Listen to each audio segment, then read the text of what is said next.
السلام علیکم ورحمۃ اللہ وبرکاتہ۔ الحمدللہ والصلاۃ والسلام علی رسول اللہ۔ نماز میں خیالات اور وسوسات کے آنے سے نماز باطل نہیں ہوتی، نماز نہیں ٹوٹتی۔ البتہ آپ صلی اللہ علیہ وسلم نے فرمایا ہے کہ یہ شیطان کی طرف سے ہوتا ہے، ہوا اختلاس یختلسہ الشیطان من صلاۃ العبد۔ یہ شیطان جو ہے یہ بندے کی نماز میں سے اچک کر لے جاتا ہے، اس میں خلل ڈالنے کی کوشش کرتا ہے۔ البتہ جو اس سے بچاؤ کی تدابیر ہیں ان پر آپ عمل پیرا ہوں کہ وضو جو ہے وہ صحیح سنت کے مطابق اچھی طرح سے کریں۔ دوسرا یہ ہے کہ جب نماز کی ابتدا اور اس کا آغاز کریں تو اس وقت اپنے ذہن میں یہ بٹھائیں کہ آپ اپنے رب کے سامنے کھڑے ہیں اور آپ کا رب آپ کو دیکھ رہا ہے۔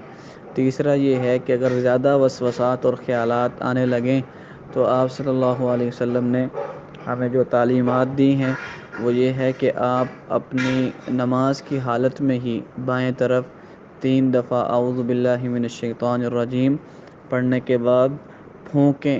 جس طرح ہم دم کرنے کے بعد ہلکا ہلکا تھوکتے ہیں اس طرح آپ تھوکیں، اور انشاءاللہ اس سے آپ شیطان کے وسوسات سے اور خیالات سے محفوظ ہو جائیں گے۔